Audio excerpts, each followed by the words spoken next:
We all ran amok in confusion, running for cover. I didn't even think of my brother would be in that because we were told that only secondary and high schools were to take part. Then I spotted my younger brother on the opposite side of the pavement. He was too young to understand what was really going on. I just said to him, no, you must just stay here next to me. I'll make sure I find a way back home. While I was talking to him, there was another shot, and we went two separate ways.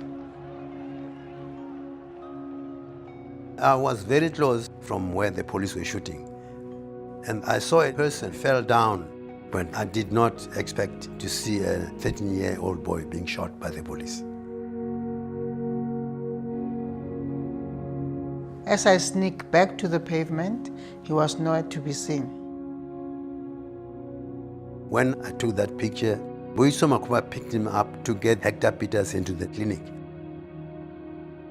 So I quickly ran to the scene. I was trying to explain myself. This is my younger brother. Where are you taking him? The man never said anything. And I looked at my brother. I saw blood coming from the side of the mouth.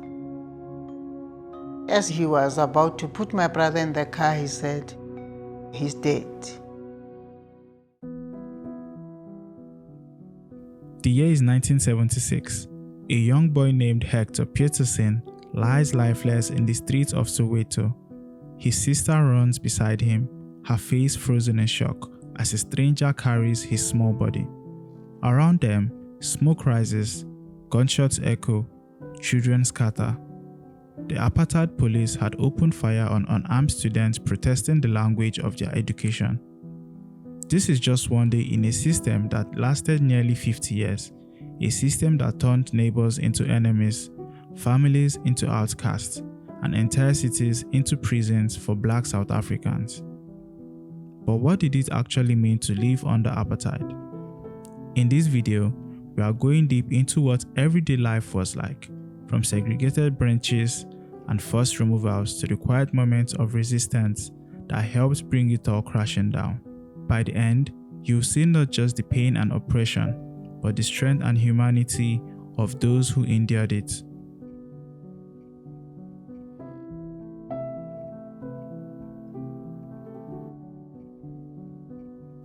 It is June 1948. The National Party, led by Daniel François Malan, had just won the general election. For many white South Africans, especially Afrikaners, this is a victory. For them, this election promises to protect their way of life, their farms, their jobs, and their families from what they now see as a growing threat. But for Black South Africans, this victory feels like a death sentence. They already lived under racism. They already faced land disposition under earlier laws like the 1930 Natives Land Act, which confined them to just 7% of the country's land. But apartheid was different. It wasn't just racism. It was a system carefully written, debated, passed through parliament, and signed into law, designed to strip away every last freedom and control every aspect of Black life in South Africa.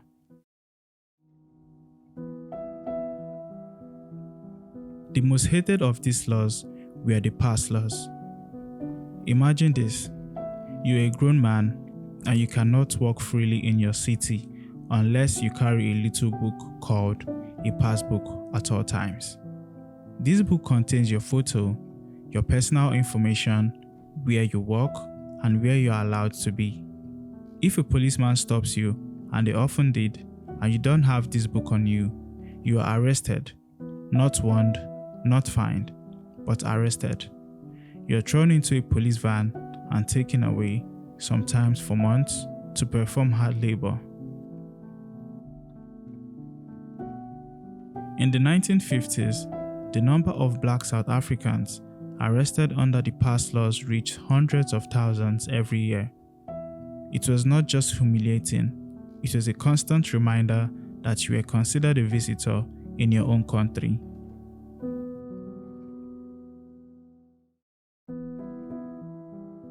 Under apartheid, Families were uprooted from areas considered white and dumped in segregated townships. Places like Soweto, near Johannesburg, and Langa, near Cape Town, grew rapidly as the government forcibly removed entire communities under the Group Area Act of 1950. Houses were tiny, often just 2 rooms for a family of 6 or 7. Streets were dusty, water was scarce, electricity became a luxury. But worse than the poverty was the psychological violence. You were not allowed to live near your work. You had to commute often for hours from these townships into white cities only to return before curfew. And you could not fight back, because if you protested, you risked losing your job or worse, your freedom. Apartheid showed itself in big laws, but also in the smallest, most humiliating ways. You could not sit on the same benches as whites. You could not swim in the same beaches. You could not marry someone who was white. You could not vote. Signs went up everywhere, Europeans only. Imagine walking past a park and seeing a sign telling you that you are not human enough to sit on its grass. Imagine being thirsty and realizing the water fountain in front of you is off limits because of the color of your skin. For children growing up in the 1950s, this was normal. They didn't know anything else. They played in dusty streets. They saw their parents bow their heads when speaking to white policemen.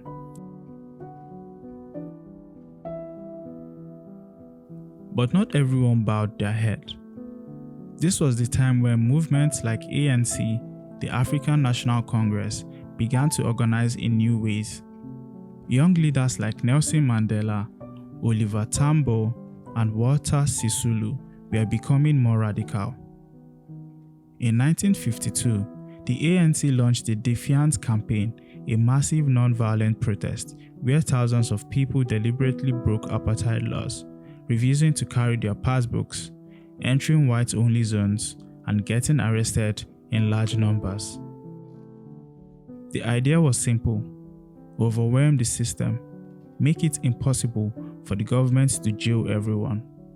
The government responded harshly. Police used batons, dogs, and guns to disperse crowds. New laws were passed to silence dissent, including the Suppression of Communism Act, which allowed the government to ban activists, confining them to certain areas and preventing them from meeting in groups. Still, the resistance grew. In 1955, a historic gathering of anti-apartheid groups met at Kliptown and adopted the Freedom Charter, a document that declared, "South Africa belongs to all who live in it, black and white." For the government, this was revolutionary, even dangerous. For ordinary black South Africans, it was a sign of hope.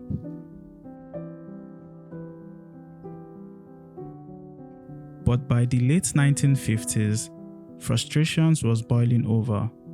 The ANC's calls for peaceful protests were not enough for everyone. A breakaway group, the Pan-Africanist Congress, PAC, led by Robert Sobukwe, argued for a more African-centered struggle. On March 21, 1960, the PAC organized a nationwide protest against the past laws. In a small township called Sharpeville, near Johannesburg, thousands of men, women, and children gathered outside the police station. They carried no weapons. Many left their passbooks at home on purpose, daring the police to arrest them. And the police panicked. What happened next would change the world's view of apartheid forever. The crowd swelled to about 5,000 people. Police brought in armored cars and set up a line of armed officers. Then, no one knows who gave the order, but the police opened fire. In less than 2 minutes, 69 people were dead, 180 more were wounded. News of the massacre spread quickly, not just across South Africa, but across the world. For the first time, apartheid's cruelty was on full display for the international community. In the days after Sharpeville, protests erupted across the country. The government declared a state of emergency and arrested more than 18,000 people. The ANC and the PAC were banned. For Nelson Mandela and his comrades, Sharpeville was a turning point. They realized that peaceful protest alone would not end apartheid. A new, more militant phase of the struggle was about to begin. But that is the story of the next part, where we'll look at the Soweto uprising, international pressure, and the eventual fall of apartheid decades later. The Africans want the franchise on the basis of one man, one vote. They want political independence.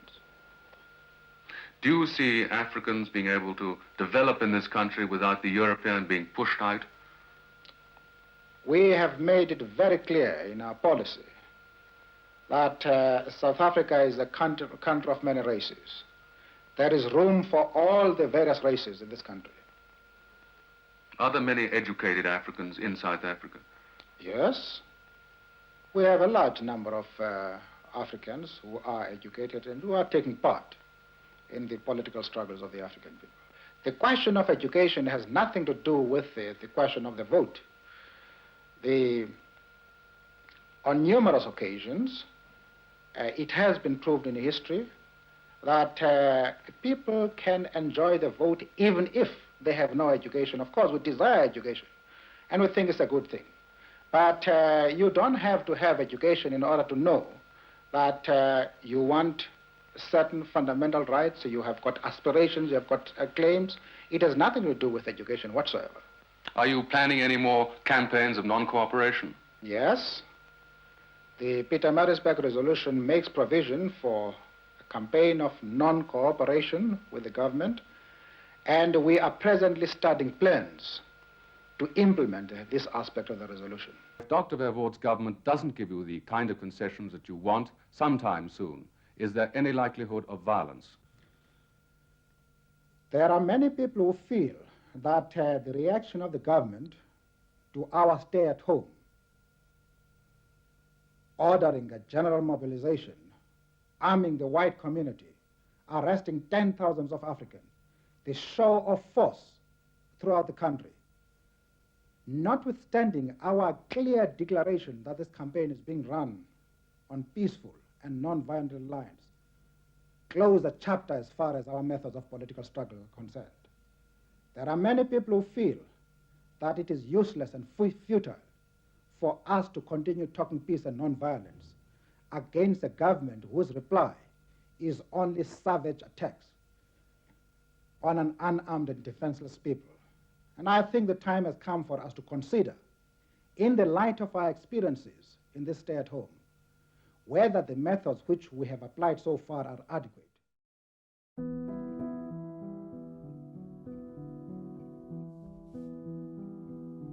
The year is 1976. Imagine you, a black teenager in Soweto.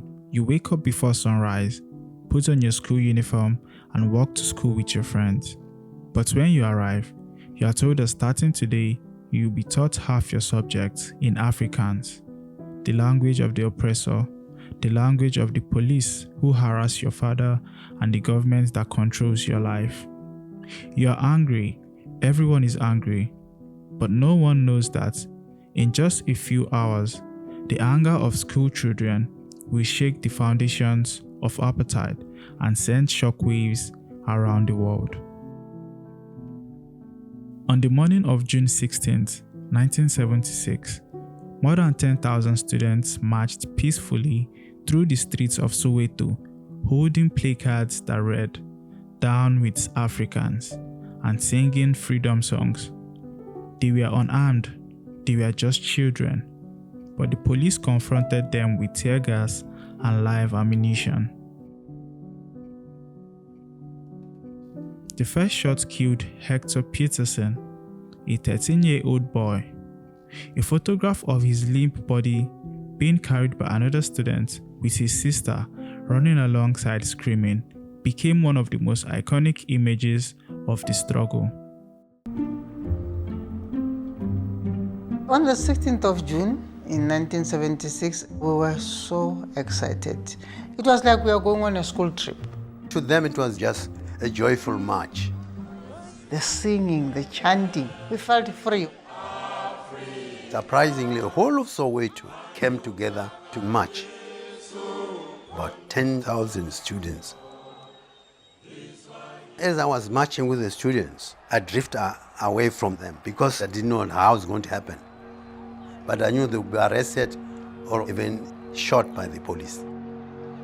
Police barricaded some of the street, so our leaders told us that other schools are on the way. The student leader climbed on top of the tree, telling them that this is a peaceful march. I was between the police and the students. And I put my armband, which has got written press here, so that the police must identify me as a journalist, not a student. While waiting for these other students, all of a sudden, there was a shot. All the police were just shooting at random. So the students scattered. I think what provoked the police is that they sang the song which was banned in South Africa, Sizwe, which today is a national anthem. We all ran amok in confusion, running for cover. I didn't even think of my brother would be in that because we were told that only secondary and high schools were to take part. Then I spotted my younger brother on the opposite side of the pavement. He was too young to understand what was really going on. I just said to him, no, you must just stay here next to me. I'll make sure I find a way back home. While I was talking to him, there was another shot, and we went two separate ways. I was very close from where the police were shooting. And I saw a person fell down, but I did not expect to see a 13-year-old boy being shot by the police. As I sneaked back to the pavement, he was nowhere to be seen. When I took that picture, Boiso Makuba picked him up to get Hector Peters into the clinic. So I quickly ran to the scene. I was trying to explain myself. This is my younger brother. Where are you taking him? The man never said anything. And I looked at my brother. I saw blood coming from the side of the mouth. As he was about to put my brother in the car, he said, "He's dead." The Soweto uprising marked a new phase of resistance. Before 1976, much of the anti-apartheid struggle had been led by adults, the ANC, PAC, and trade unions. But now, the youths were rising. Students boycotted schools, workers went on strike, the country became ungovernable. The government responded with even more violence, arresting thousands, torturing activists, and killing some in detention, including Steve Biko in 1977, the charismatic leader of the Black Consciousness movement. Biko's death became another rallying cry, and his face, calm, defiant, was seen on posters around the world. By the late 1970s and 1980s, the world could no longer ignore what was happening. Countries began imposing economic sanctions. Global campaigns called for boycott of South African goods, sports teams, and cultural exchanges.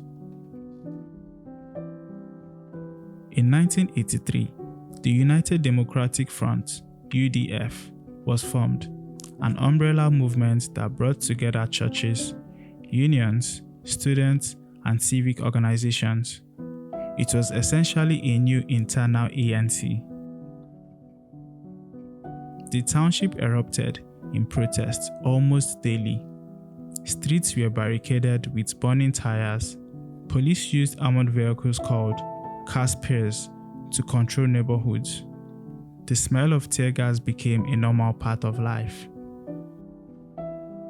Meanwhile, Nelson Mandela had been in prison since 1964, locked away on Robben Island for 18 of those years, then moved to Paul's small prison in Cape Town. The government hoped the world would forget him. Instead, his name became a global symbol of freedom. Graffiti across cities worldwide read, "Free Nelson Mandela." And inside prison, Mandela never gave up. He learned Afrikaans so he could speak directly to the guards. He kept himself disciplined, exercised daily, and secretly communicated with ANC leaders on the outside through coded letters. By the late 1980s, the South African government was crumbling under pressure. The economy was in trouble, protests were unending, and even some white South Africans were calling for change. In 1989, President Botha suffered a stroke and was replaced by F.W. de Klerk, a man who understood that apartheid could not survive much longer. In February 1990, de Klerk shocked the world. He announced the unbanning of the ANC, PAC, and other anti-apartheid groups, and then, on February 11, 1990, Nelson Mandela walked out of Victor Verster prison, holding Winnie Mandela's hand, smiling and raising his fist.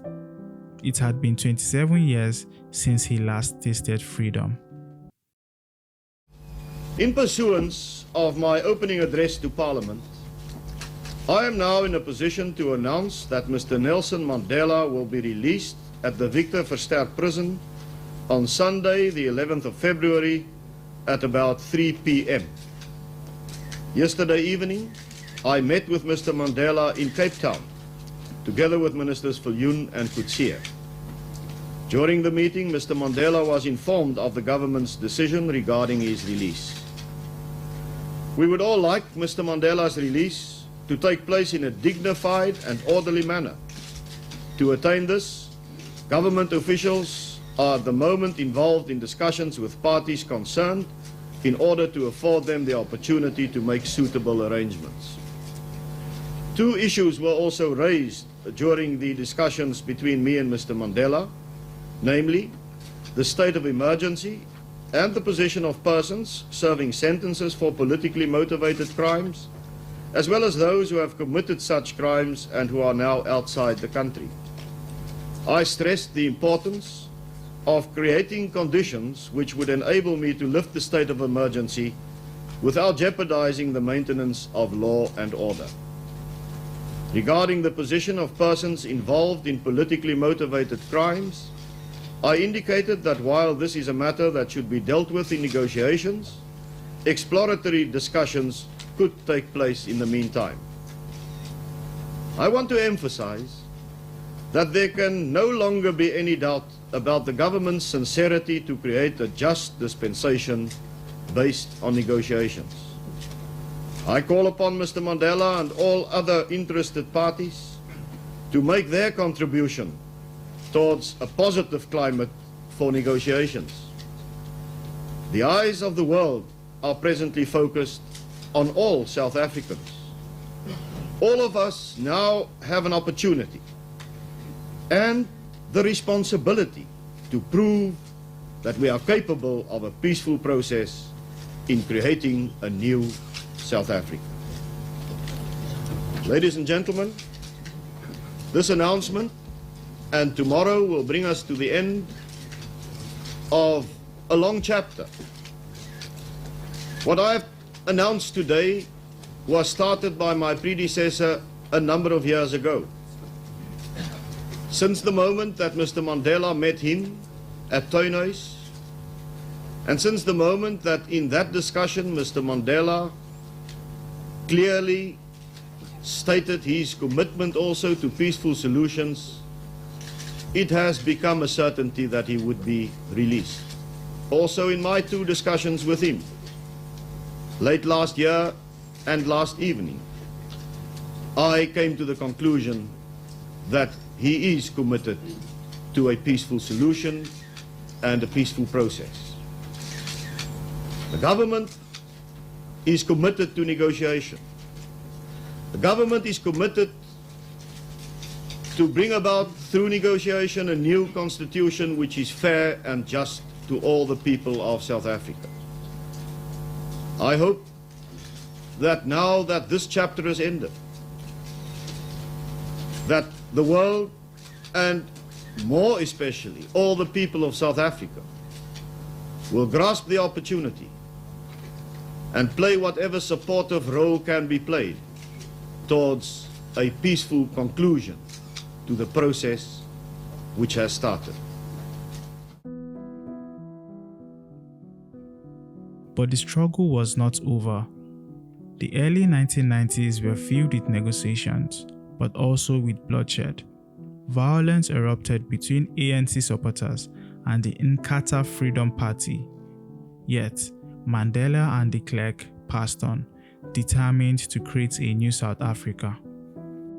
Finally, in April 1994, South Africa held its first democratic election. For the first time, Black South Africans stood in long lines to cast their votes. Some waited for hours, some cried as they held the ballot paper. On May 10, 1994, Nelson Mandela was inaugurated as South Africa's first Black president. The world watched as he stood on the steps of the Union Building in Pretoria and declared, "Never, never, and never again shall it be that this beautiful land will again experience the oppression of one by another." For many South Africans, the day Mandela became president felt like waking from a nightmare. Apartheid had ended, at least legally, but the scars remained. Townships were still poor, inequality was still massive, and many victims of apartheid were left without justice. Yet, there was also hope. For the first time, children could go to school without fear of being taught in Afrikaans. Families could live where they wanted. People could dream of a future where skin color no longer determined destiny. Apartheid is not ancient history. Many of the people who lived through it are still alive today, still telling their stories. And understanding their pain helps us see why racism, inequality, and xenophobia still hurt South Africa today. But the truth is, apartheid did not just separate people by race, it tried to crush their spirit. And the fact that they resisted, that they kept fighting, kept singing, and kept hoping, is one of the greatest human stories of the 20th century.